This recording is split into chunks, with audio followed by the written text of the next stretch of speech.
that a stomach ache? Like my stomach.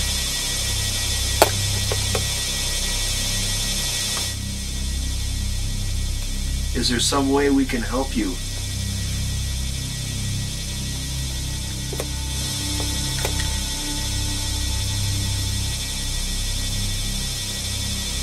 Are there others, or is it just you?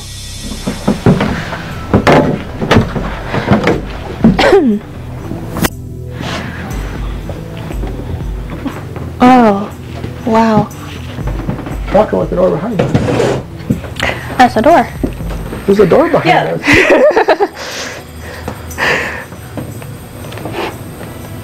Okay. Okay. Matt and Amanda on the second floor doing EVP recording. In the storage room. This is Matt. Amanda. Yeah. Okay. Okay. They need a light for like the dial so you can tell like what setting you have it on. I know. What setting is it on? Oh, I'm on the 0 to 3. Okay, there we go. There we go. Okay, are you ready? I'm ready. Okay. Are there any spirits here with us? We have voice recorders running. That's this little machine here that I have on my leg with the red light. We can't hear you right now with our ears, but if you talk loud and clear into one of our recorders, later when we play back our recording, we can hear what you're trying to tell us and maybe we can help you. Is your name Sax Hoverson?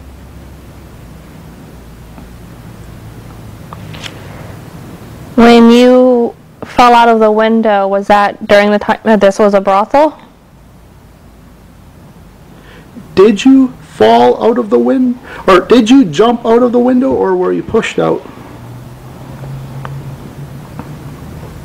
Because I don't think it was a suicide. Is there a place, a reason you choose this place over your own home?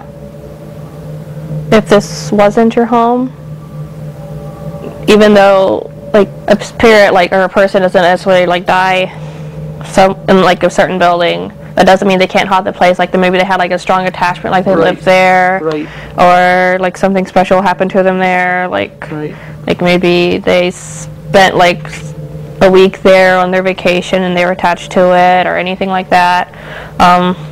Also, maybe it could have been something tragic, not necessarily a death, like maybe something bad happened to them there. Like a residual thing. Right. I mean, there's a lot of like old antiques in here, so maybe some of them could possibly have maybe like a residual attachment to them or something. That's a possibility. I mean, let's say like the only thing is, didn't the previous owners before Vicky have experiences too? I know they said they experienced a little girl. That could possibly have been maybe like a cat under the building or something like that. We've heard like some EVPs of Vicky's where like it's a grown man.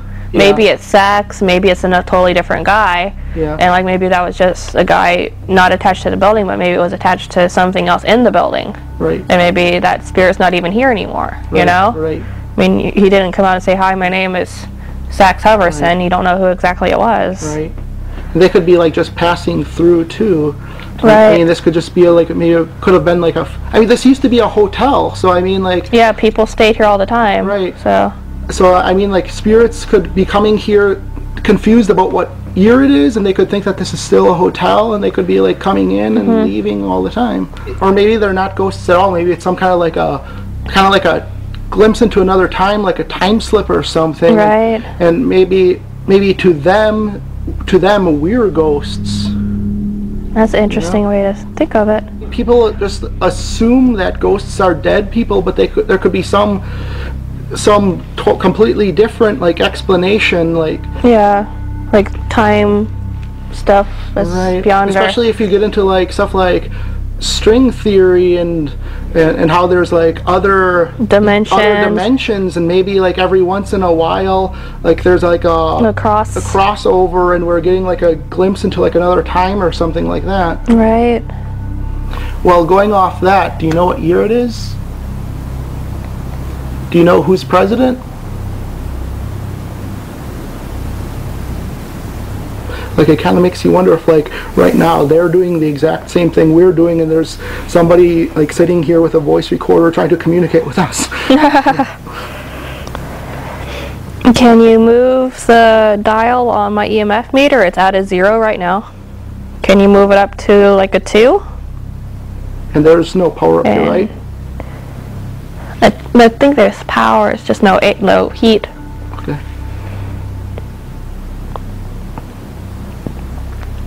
Can you say your name to us? Do you get sick of people asking you the same questions? I would.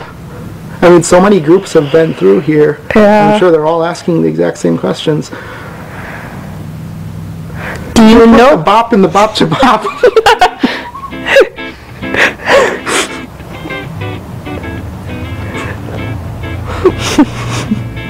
I bet nobody's asked that one. Do you know how to use a yo-yo? Are you left-handed or right-handed? Did you have a cat? Did it smell? What was your favorite kind of soup? Pepsi or Coke? Do you like pina coladas? Going for walks in the rain? What is your sign? What do you want for Christmas? 2 front teeth. Okay, this investigation is just going downhill. Well, it's pretty uneventful here. You want to go join the others? Yeah, plus my hands are frozen solid. Okay. Get this shut off. Flashlight. Don't you? And recording. I forgot to say in recording. That's not bad though. We got like 20 minutes on each one. Nice. That gives us something to listen to. Nice.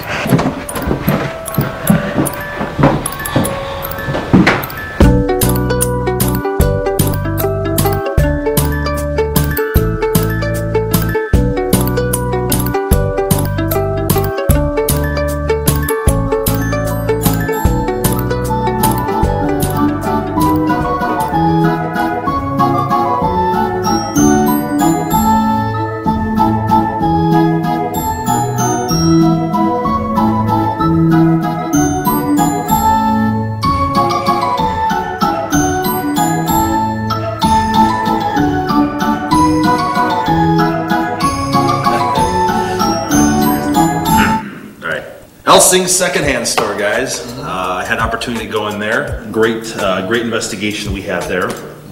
We do have some stuff we pulled up that's worth taking a look at. First thing I want to show you guys is actually a photograph. This was taken downstairs. In fact, Amanda and I were downstairs doing our EVPs.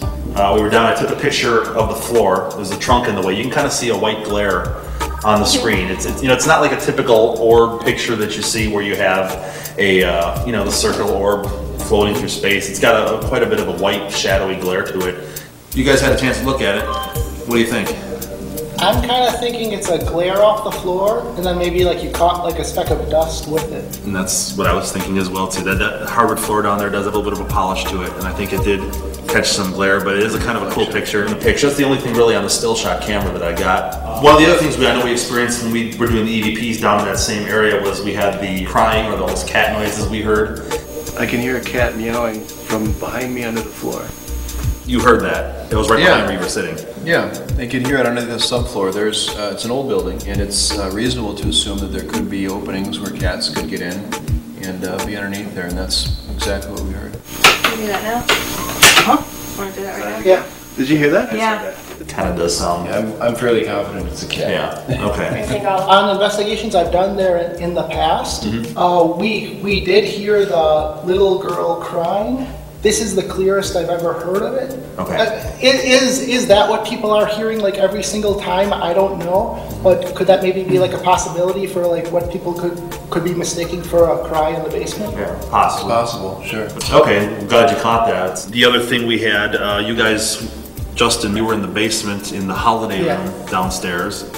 Right, Vicky had told us that psychics had gone down to the holiday room in the basement, and some of these psychics may have pinpointed a portion of the floor where they thought there might have been a body or something underneath the floorboards. And it's kind of interesting, when you go down into that room, you'll see that there's hardwood floors, and some of the floorboards are inconsistent with the surrounding floorboards, as if there was a modification to the floor, or possibly could have been a trap door that was sealed, or something. So that's where we chose to do our EVP session. Okay. You're going to hear Justin ask, could you please speak loud and clear into my voice recorder, and then you're going to hear. Okay. So play it. You need to speak very loudly into one of these machines here. That's the only way we're going to be able to hear you. And I remember that part of the EVP session, and I remember laying on my back and actually reaching over and sliding my recorder. So you can hear my voice get closer to the recorder as I'm leaning over, and I just slid it over kind of like, you can even hear it kind of like that. So that's what it was. That's cool. And that's why it's important to, if you can, record it with more than one recorder, so you can cross-reference and verify noises and things like that. Excellent. All right, well, that's basically the stuff that we collected. The only other thing that really stands out, though, was a massive amount of technical issues, though, with all our cameras, microphones, batteries.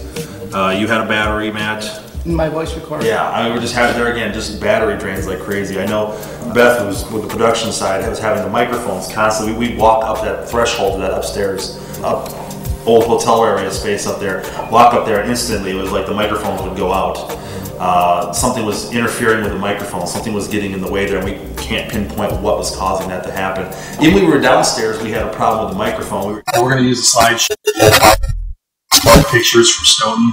There was almost no electricity running up, and what would have caused those microphones not to function, is kind of a mystery in itself. So a lot of technical issues too on the production side of this that just kind of hard to explain. Instance. Now there's theories that spirits will drain batteries, manipulate the battery energy. I think at times too the actual energy maybe interferes with the connection of the battery. I know, Matt, you've got kind of some theories on this as well too. I don't think spirits actually drain batteries. I think it could maybe actually be like more of like a kind of like a natural reaction between the spirit's energy and just the battery. A lot of times on investigations, you'll experience battery drainage, and then as soon as you leave the site, you'll find that your battery is fully drained again. We had stuff like that happen at Shakers too when we were there. Right, yeah. With the recorder batteries, the professional camera batteries, and all that stuff kind of happening all in the same time, the same environment, the same place. So just a kind of another food for thought thing that was very interesting. Yeah, About the secondhand store. So. All right. Other than that, I think that's about all we had with Elsing's, the secondhand store in Stoughton, Wisconsin. Always fun going there. Sure. She baked cookies. She baked cookies. It's just a really neat story. We love our cookies. Paranormal generation, that's for sure.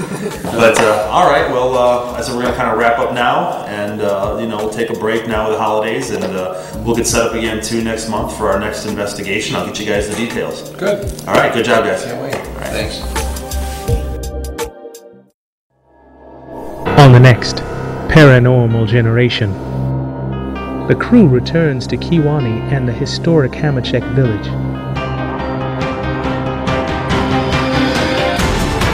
Kurt and Justin search for restless spirits in the moor, while Matt and Amanda search for former students of the Czech schoolhouse. Will the team discover what's stirring in the shadows of Kewanee's past? On the next Paranormal Generation.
What kind of voice recorder do you use? Only Olympus, baby. Olympuses are better.